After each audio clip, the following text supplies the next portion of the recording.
You're live. Welcome to the Lone Star Gun channel.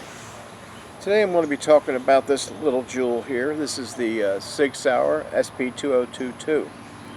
It's a 9mm polymer pistol. In fact, I think it's the first polymer pistol that Sig Sauer made.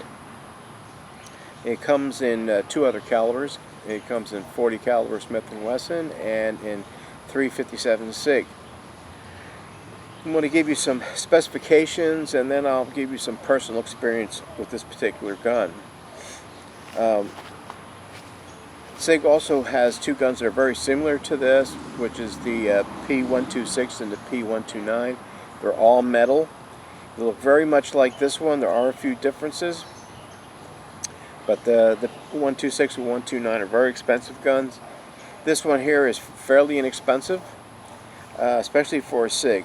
It has a 3.9-inch barrel, and it's got what's called a nitron finish on it. The pistol weighs about 29.2 ounces empty. It's 1.4 inches wide, and it's 5.7 inches tall. It's got a 4.5 pound trigger. I should say it's not really a pound trigger, but that's what it is. The sight radius on this thing is, I think it's 5.9 inches. It comes with two 15-round magazines. And the other thing it comes with, I'm going to show you in here, this comes with a paddle holster. So if you like to carry this thing on the outside of your pants, there you go. You got a paddle holster. And also you can see it comes in this nice little plastic case. It also has one interchangeable back strap. The back strap is pretty big. I mean, it's like the whole back end of the gun comes off and you put this back strap on it.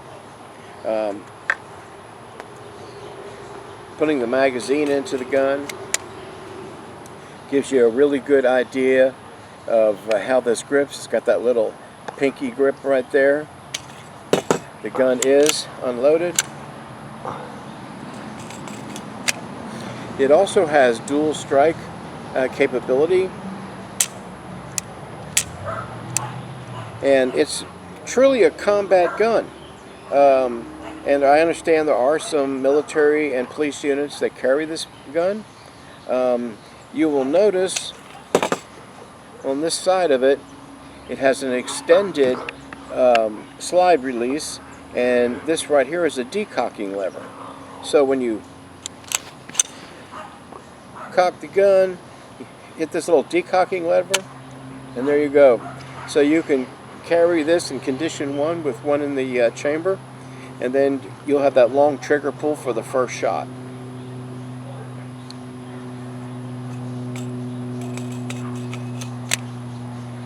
So what I'm going to do now is, now that I've given you all the little technical information, I'll give you a little bit of personal experience with it. The gun has, as you can see, a very high bore axis. And that's typical with most Sig Sauer guns. But even so, it doesn't hit, the muzzle flip isn't that bad that you would think with something with a high bore axis like this, you know, and of course it's hammer fired. I'm going to flip it around here so you can kind of get different angles of it.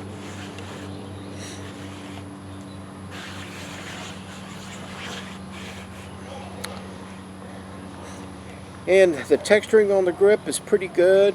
It's got a little bit right here on the front of the trigger, and it's big enough in here, I guess, for a gloved hand. The sights on it are their typical white 3-dot, although it's got a ridge right here, so if you wanted to cock this thing on your belt, you could do that. What I'm going to do now is I want to demonstrate how this gun actually field strips.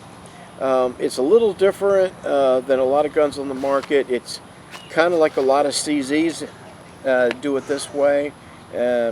1911 somewhat. So I'm going to take this off of here.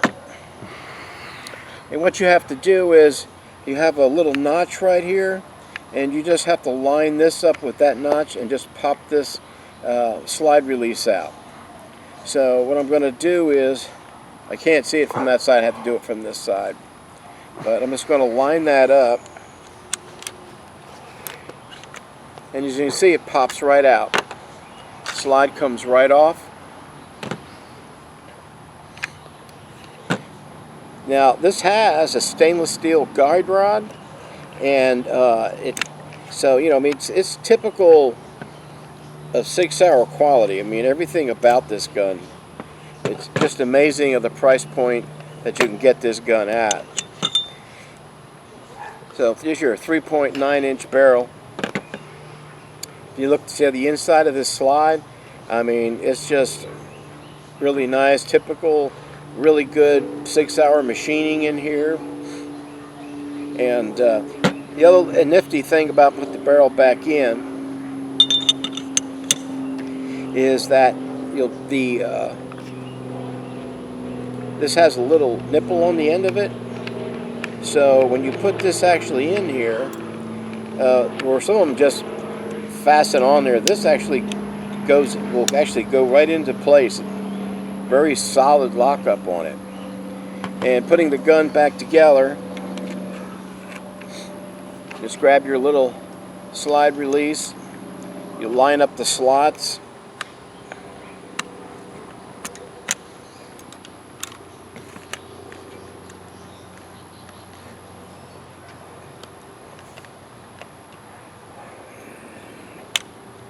and that's it.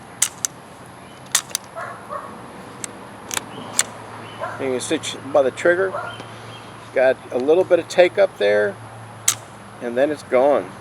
The reset comes out a little bit of take up, very light trigger. One of the things I like very much about this gun is the fact it has a great trigger on it. Usually most hammer-fired guns I have found do. And I'm going to put this little jewel back in here.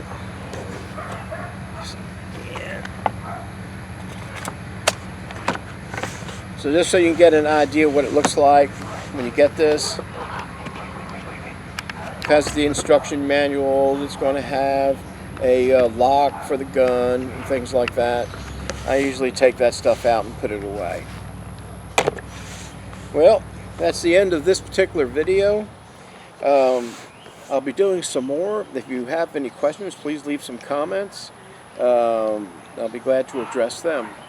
Anyway, have a great day. Subscribe to my channel.